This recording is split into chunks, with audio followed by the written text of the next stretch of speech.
Welcome back, everybody, to Football Fever for a look at this week's matchups and, again, George, some key district games in 2-5A, starting off with Midland Lee taking on Coronado. Yeah, an early start out to the District 2-5A week this week with Midland Lee and Coronado getting the 4 o'clock game as part of the doubleheader at Lowry Field.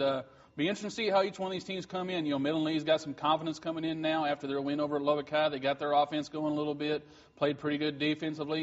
And then Coronado, I'm sure they've got some questions, especially defensively, how they're going to react this week. I mean, we know they're going to score points. I mean, that appears to be never going to be a question for Coronado, but it'll be interesting to see how they come out and play well defensively. Midland Lee's doing a little bit different this year. You know, they've been, running the spread a little bit, but Coach Randy Quisenberry's kind of gone back to the old wing tee and really running the football. So I don't expect as high scoring a game, which actually I think is going to work in Coronado's favor. If their offense continues to do what it's been doing, I don't see any reason why Coronado can't win this game. I'm going to go with the Mustangs. All right, Lubbock High taking on Midland. Westerners showed a little bit of offensive spark toward the end of the game last week. What are they looking at here? Well, I'm sure that they've got to find a way to get some offense consistently going in the first quarter, second quarter to be so they're not sitting there in a 1 touchdown, 2 touchdown hole. I mean, we know they can play defense. I think Midland Lee was a little bit of an aberration last week. I look for Lubbock High to play better defensively. I just don't know if they've got the offense right now, to be able to be consistent and hang with a team, on the road, especially going back to Midland this week. I think the Bulldogs will probably come out on top in this one. And Schneider taking on the Matadors at Lowry this weekend. They're getting Avocado comes off their first win of the season, but what are they going to have to do to stop that run with Schneider? Well, I think as long as they play well defensively and play solidly defensively, and we talked about with Coach Revenge, playing a option type team for a second week in a row, you can really kind of see your corrections come to life right there on the field and know that what you're doing is very well and is what you're supposed to be doing. So, Snyder's always going to be a good team. He Coach Vance mentioned the offensive line and how well they're playing, but their skill position kids are good, but they're not as good as last year. So, this was a shootout last year, with Avocado and Schneider. I look for a little bit lower scoring game this year, which I think suits the Matadors better. I think Avocado gets their second win, evens it up at 2-2. All right, and of course Randall taking on Friendship. Friendship, a hot team still right now.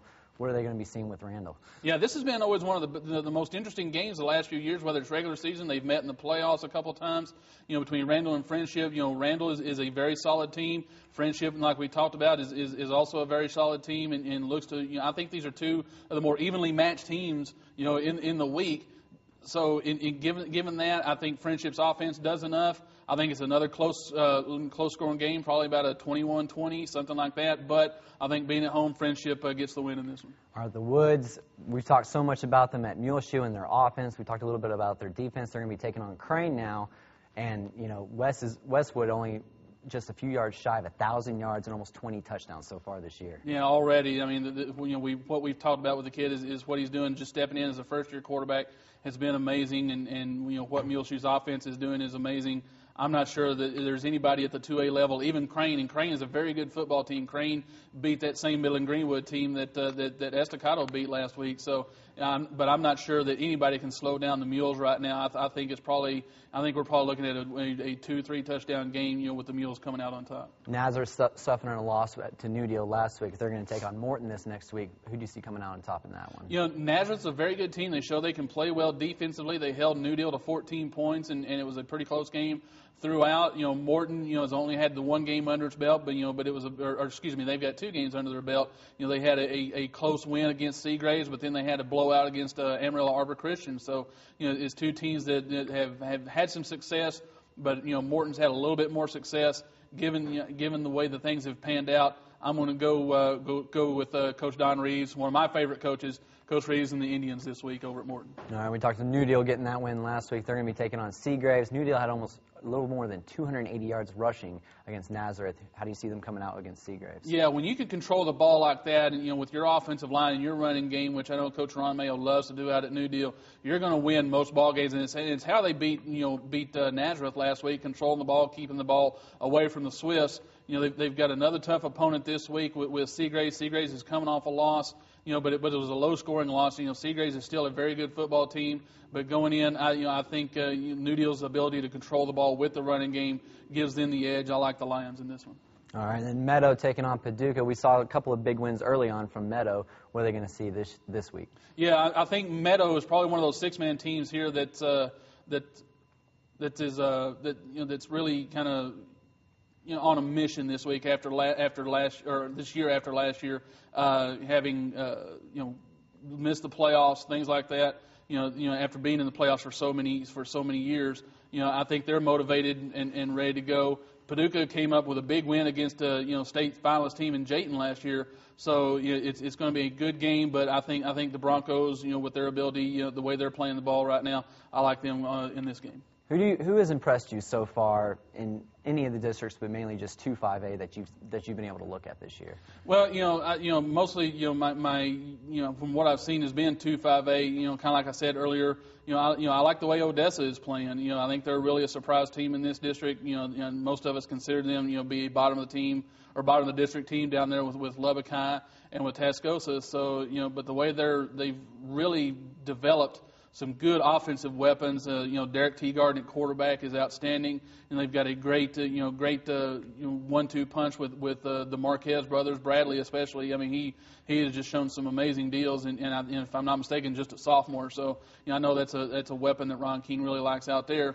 I've been impressed with Coronado's offense. They really seem to have been kind of picked up where they left off last year with Chris Kemp and Shaney Wilkinson, a good pass-catch combo. But Kendall Robertson throwing the ball or running the ball well. So, I still think Monterey is going to be right there at the end. I still think they're a good football team and probably better than 3/4 of the teams in the district right now. So, as far as 2-5A, opinions really haven't changed. I just think some things have been strengthened given this last week.